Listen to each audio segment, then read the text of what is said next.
안녕하세요. 오늘도 사연살롱을 찾아주셔서 감사합니다. 사연 보내는 저는 40대 중반을 향해 접어들고 있는 여성이에요. 제가 가진 직업 특성상 몹쓸 짓을 저지른 사람들을 아주 많이 만나고는 하죠. 그 몹쓸 짓들의 대부분의 원인은 결국 돈 때문이더라고요. 돈에 혹하는 사람들이 나쁜 것인지, 원래 나쁜 사람이기에 돈에 혹하는 것인지 참 알다가도 모를 세상이랄까요. 저의 생애에도 그런 일을 저지른 사람이 옆에 하나 있었어요. 제가 30대 중반이던 시절의 이야기예요. 꿈을 이루기 위해 국가고시를 준비하던 저는 오랜 시간 연애를 이어왔던 남자친구의 열정적인 프로포즈를 받아 결혼을 하게 되었어요. 시댁은 어느 지방의 유서 깊은 종갓집이었고 남편은 종가의 계승자인 종손이었어요. 저는 종부, 그러니까 종갓집의 맏며느리가 되는 셈이었고요. 제가 종갓집으로 시집을 간다는 사실이 전해지자 제 주변에서는 참 걱정들이 많았어요. 요즘 세상에 종갓집 며느리가 웬 말이냐. 종갓집에 시집 가면 매일같이 수십 개씩이나 되는 장독대를 닫고 김장만 해도 거의 공장 수준에 달마다 서너 번씩 제사도 치러야 하지 않느냐. 공부만 해왔던 내가 가부장적인 시집살이를 감당할 수 있겠느냐. 그런 걱정들이었죠. 주변 지인들 모두를 걱정으로 떠들썩하게 만들었던 종갓집 특유의 가부장적인 시집살이. 솔직히 걱정되지 않았다면 그건 거짓말이에요. 저 또한 살짝 우려했어요. 시집살이에 치여 국가고시를 위한 공부가 뒷전으로 밀려나지는 않을까. 그게 걱정이었어요. 하지만 막상 시집을 오고 보니 드라마나 영화에서 비추어졌던 구태의연한 종갓집과는 완전하게 다른 분위기더라고요. 신혼여행에서 돌아온 제가 시댁에 신혼방을 차려 들어가던 첫날, 저를 불러다 앉혀놓고 했던 시부모님의 이야기만으로도 느낌이 딱 왔어요. 국가고시를 준비하고 있다지? 네, 어머님, 이번 시험은 꼭 합격하고 싶어요. 곧 있으면 김장철이고 김장철 지나서 음력 정월에는 장도 담가야 해. 아, 네. 우리 집이 종갓집이니만큼 김장이니 장이니 필요한 양도 많거니와 그 밖에 일도 무척 많아. 자잘한 제사만 해도 달에 두세 번은 꼭 있고. 어머님, 저에게는 이번 시험이 정말 중요한 일이어서요. 그럼 당연히 공부에 매진해야지. 네? 얘도 참, 우리 그렇게 구태의연한 집안 아니란다. 종가 대소사는 거의 업체에 맡겨서 처리하는 편이야. 김장에 각종 장들에 제사 음식들까지 업체가 다 담당하고 우리는 제사에 참석하거나 자잘한 집안일 정도 거들면 돼. 그래도 되나요? 종갓집이잖아요. 문중 어른들 눈치도 있을 텐데. 문중회의에서 결정된 사안이라면 안심이 좀 되겠니? 그렇다면 다행이지만 조금 뜻밖이네요. 세상이 바뀌었으니 그에 맞춰서 종갓집도 발전해야 한다는 것이 문중 어른들의 뜻이야. 네 시아버지 생각도 마찬가지고. 그러니 넌 아무 걱정 말고 다음 시험 준비에 최선을 다하렴. 공부하다 어렵거나 도움 필요한 일 있으면 편하게 부탁하고. 네, 그렇게 할게요. 감사합니다, 어머님. 저희 시댁은 그런 종갓집이 아니라 세상의 변화에 맞춰 발전해 나가고 있는 새 시대의 종갓집이었어요. 특히나 시아버지를 포함한 문중의 어른들이 아주 많이 깨어있는 분들이더라고요. 덕분에 저는 걱정과는 달리 큰 시집살이는 전혀 겪지 않으면서도 국가고시 공부에 매진할 수 있었죠. 물론 사람이 5 이상 모이면 그중 하나는 꼭 또라이가 섞여 있다는 격언처럼 저희 시댁 생활에도 난관은 있었어요. 그 난관은 바로 작은 동서였어요. 학렬로 따지자면 제가 큰 며느리이니 작은 동서는 손 아랫사람 되었지만 저에게는 세상살이와 결혼생활 모두 선배인 격이었어요. 저보다 나이도 많고 시집도 먼저 왔거든요. 작은 동서는 문중 어른들의 애지중지하는 사랑을 온몸으로 받고 있었어요. 자연스레 작은 동서의 집안 내 영향력은 그야말로 종부 저리 가라였고요. 작은 동서가 문중 어른들의 사랑을 듬뿍 받을 수 있었던 건 아무래도 그놈의 여우짓 때문이지 싶었어요. 문중 어른들 앞에서는 생글생글 참하고 정직한 며느리인 척, 저와 단 둘이 있을 때는 숨겨두었던 이빨을 드러내며 견제와 기싸움을 걸어댔거든요. 특히나 제가 준비하고 있던 국가고시를 못마땅하게 여기는 티를 아주 팍팍 내더라고요. 저기요 형님, 시험 그거 정말 꼭 봐야 되나? 그게 무슨 소리예요? 아니 그렇잖아요. 그게 어디 뭐 개나 소나 붙는 쉬운 시험도 아니고. 쉽든 어렵든 꿈이잖아요. 뜻하는 바가 있어서 도전하는 거기도 하고요. 뜻하는 바는 무슨? 뭐 얼마나 대단한 사람이라고. 동서는 제가 공부하는 게 자꾸 못마땅한 모양인데 뭐가 그렇게 싫은데요. 아닌 말로 공부한답시고 동서한테 피해준 것도 없잖아요. 아 몰라. 난 괜히 그냥 좀 별로네. 무슨 말이 맨날 그냥이에요. 이유 없이 좋고 싫은 게 어딨다고요. 아이씨 꼬치꼬치 짜증나게 진짜. 지금 그거 혼잣말 아니죠? 당연히 들으라고 하는 소리지 그럼. 피차 성인이고 그래도 한 가족인데 막말은 좀 그렇지 않나요? 어른들 없을 때 은근히 반말 섞는 것도 솔직히 불쾌하고요. 뭐래? 가족이고 싶으면 내 말이나 똑똑히 들으셔. 시험이고 나발이고 잘난 척 앵간히 하라고 앵간히. 수 틀리면 집안에서 쫓아낼 수가 있으니까는. 저는 그런 작은 동서가 늘 의문스러웠어요. 제가 무슨 피해를 끼친 것도 아니고 매일 얼굴 보고 사는 처지에 싸워봤자 피차 좋을 거 하나 없지 않나요? 그런데도 자꾸만 저를 견제하는 걸 보아하니 무슨 꿍꿍이가 있기는 있겠구나 싶은 의심만 늘어갈 수밖에요. 작은 동서가 걸어오는 그 기싸움은 한동안 계속되었고 날이 갈수록 치열해졌어요. 급기야는 문중회의에서 결정되었던 대로 집안 대소사를 외주 업체에 맡겨 처리해왔던 것을 집안 며느리들이 직접 해야 옳지 않겠냐면서 시부모님을 부추기기 시작하더라고요. 속셈이야 뻔했죠 뭐. 대소사를 며느리들에게 가져온 다음에 일이란 일은 저에게 모조리 떠넘기려는 수작이라는 거. 아니 시어머니의 집안 어른들도 안 시키는 시집살이를 자기가 뭐라고 시키려 드는지 참. 그동안 작은 동서와 똑같이 맞받아치면 똑같이 저급한 사람이 될 것 같다는 생각에 그래 어딜 가나 또라이 하나는 있는 법이니까 하면서 넘겨왔던 저는 더 이상 참을 수 없었어요. 그래서 작은 동서에게 맞서 보았죠. 정 그렇게 시집살이가 시키고 싶으면 문중회의 안건으로 올리던가요. 집안 대소사들 며느리가 직접 하는 걸로 다시 돌려놓자고. 점잖은 시부모님 들볶는 것보다 그쪽이 빠르지 않겠어요? 지금 제대로 싸워보자는 거지 이거? 싸운다기보다는 어른들 의견을 들어보자는 거잖아요. 왜요? 문중회의에 올리면 안 될 만한 문제라도 있어요? 갑자기 왜 이런데? 어디 한번 내가 말해볼까요? 업체에 맡겼던 일들 전부 저한테 떠넘길 생각이라는 거. 그렇게 일 다 떠넘겨서 국가고시 포기하게 유도하려는 거. 틀렸으면 반박하던가요. 아 뭐래 진짜. 지금 손윗사람이라고 유세 떠는 건가? 손윗사람이면 증거도 없이 손 아랫사람 막 몰아붙이고 그래도 돼? 작은 동서가 그렇게 말하는 순간 저는 보았어요.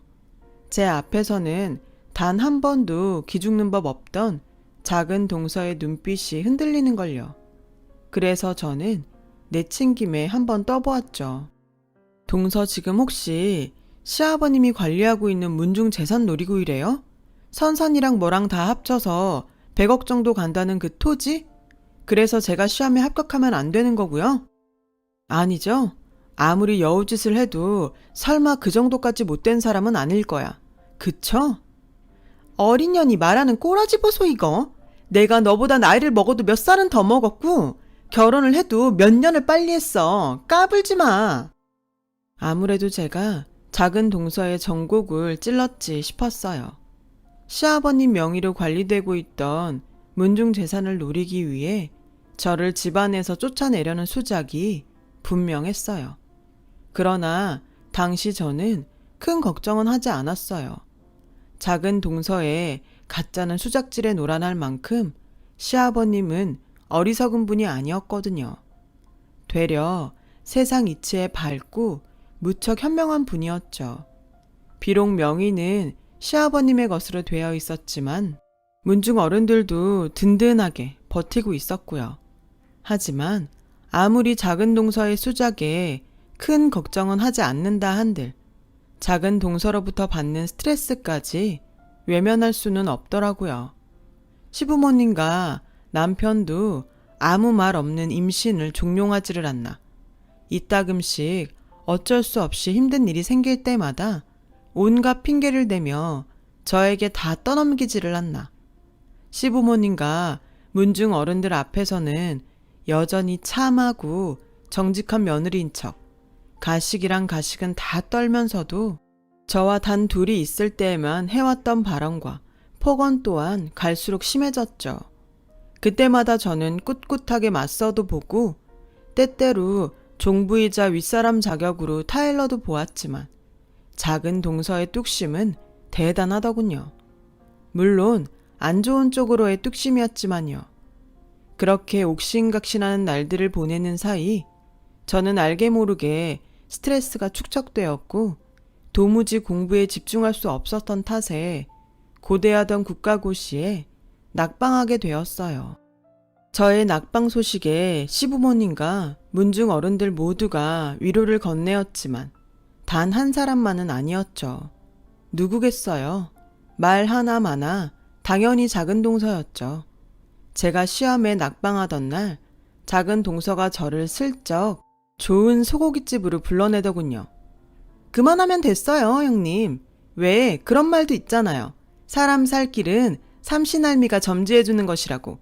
그만큼 노력해서 안 됐으면 어차피 안 될 일이었으니 하는 셈 치면서 마음이나 편하게 살자고요. 쓸데도 없는 공부 같은 건 때려치우고. 에이, 인상 풀라니까는 내가 어디 뭐 싸우자고 불렀나? 같은 식구 입장에서 위로나 좀 해주려고 불렀지. 위로가 아닌 걸로 들려서요. 어머머머? 사람 참 위로가 아니기는. 비꼬는 거 맞죠? 뭐 그렇게 들렸다면 그렇게 듣던가. 그런다고 패배자 꼬라지가 달라지는 것도 아니겠지만. 동서. 그래서 내가 얘기했잖아. 그쪽 뭐 그렇게 대단한 사람 아니라고. 시험 합격하면 어쩔래요? 내가 가만히 내버려 둘 것 같아? 내가 동서한테 질 것 같나 보죠? 결과가 말해주고 있잖아. 패배자. 되도 않는 꿈이나 꾸고 앉아있다가 가랑이 찢어져 버린 우리 큰 며느님 불쌍해서 어쩌지? 거지 적선이라도 좀 해드릴까? 됐다. 내가 너 같은 거랑 무슨 말을 더 섞겠냐? 이게 어디서 반말을? 왜? 나는 반말 좀 하면 안 되냐? 꼬우면 너부터 말 올려 하던가. 하긴 앞으로 몇 번이나 더 보겠다고 존댓말을 듣겠냐마는. 순간 작은 동서의 얼굴에 화색이 돌더군요. 지금 그 말 집에서 나가겠다는 얘기지? 착각하지 마. 똥은 더러워서 피하는 거야. 무서워서 피하는 게 아니라. 웃겨. 도망치는 주제에 변명은? 좋을 대로 생각하고 마지막 경고니까 똑똑히 기억하면서 살아. 난 다른 사람이 그 똥 안 밟도록 치워버리는 스타일이야. 어디가? 고깃값은 내고 가야지. 진상도 가지가지 한다 정말. 그래, 먹고 떨어져라 아주. 그날로 저는 남편과 시부모님 그리고 문중 어른들 모두의 동의를 받아 분가에 나왔어요. 언젠가는 반드시 시험에 합격해서 작은 동서의 낯짝을 구겨놓겠다 다짐하면서요. 그렇게 분가한 이후로는 모든 일들이 순조롭게 풀리더군요. 스트레스가 없으니 저의 일상은 안정을 찾았고 남편과 단 둘만의 달콤한 신혼을 즐기는 한편으로 공부에 더욱 매진하게 되었죠. 덕분에 이듬해에 들어서는 1차 시험에 합격했고 이어지는 2차, 3차 시험에도 모두 합격했어요. 마침내 꿈을 이룬 저는 어마어마한 업무량을 소화하느라 정신없는 날들을 보냈어요. 제가 간신히 업무에 적응했을 무렵 의절한 작은 동서와의 인연이 뜻밖의 사건을 통해 다시 이어지게 되었어요. 정정하던 시아버님이 갑작스런 뇌출혈로 생사를 넘나들고 있다는 소식이었죠. 그와 동시에 흉흉한 소식 하나도 접하게 되었어요. 문중의 누군가가 가문의 토지를 투기꾼들에게 불법 매각하려 든다는 소식이었어요. 문중 어르신 중 한 분이 눈치를 채셨던 모양인데 섣부르게 건드렸다가 오히려 해가 될까 싶어 저에게 의논하러 오셨더라고요. 아니나 다를까 그 누군가는 바로 작은 동서더라고요. 시아버님의 뇌출혈로 인해 문중 어른들이 혼란스러워진 틈을 타서 다시 작은 동서가 기어코 문중 재산을 빼돌리려 들었던 거예요. 하지만 한시가 급했던 시아버님이 계셨기 때문에 그것부터 신경 써야 했죠. 젊을 적 의료계에 몸담았던 친정 부모님의 인맥을 수소문한 끝에 국내 최고의 의사를 통해 시아버님의 뇌출혈 수술부터 성공적으로 마쳤어요. 그리고 시아버님의 수술이 성공적으로 마치던 바로 그날 밤 작은 동서가 훔쳐낸 시아버님의 인감도장과 땅 문서를 통해 투기꾼들에게 문중의 토지를 팔아치우려는 순간 문중 어른들과 함께 제가 들이닥쳤어요. 제 얼굴을 확인한 작은 동서의 얼굴은 하얗게 질리더라고요. 얘기했죠? 시험 꼭 붙을 거라고.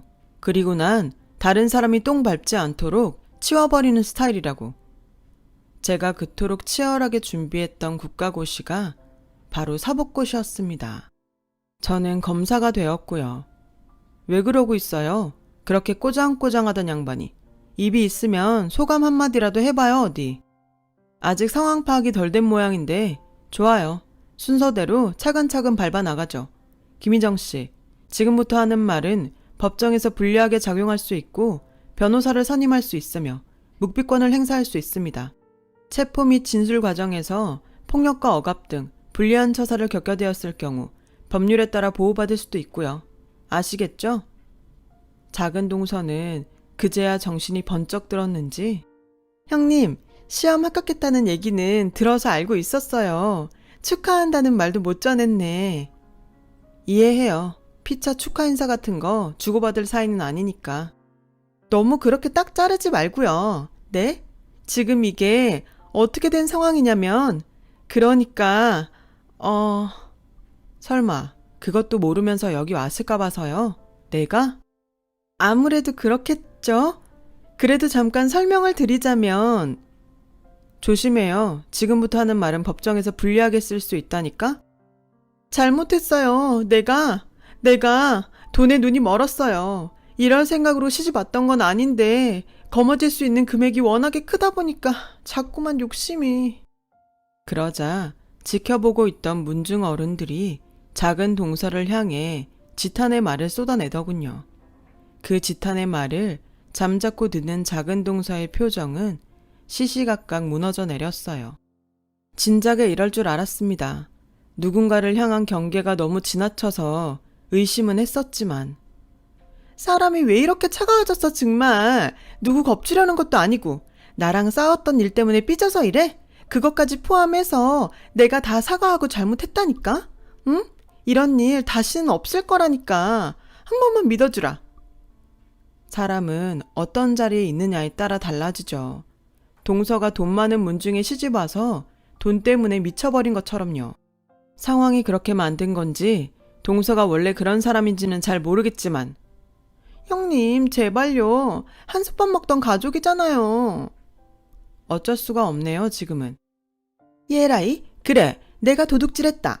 다 팔아치우고 나 혼자 떵떵거리면서 잘 먹고 잘 살려 했어. 그래서 뭐, 꼴랑 검사? 니깎게 어쩔 건데 변호사 불러. 어떻게 할지는 지금부터 차차 알아봐야 하지 않을까요?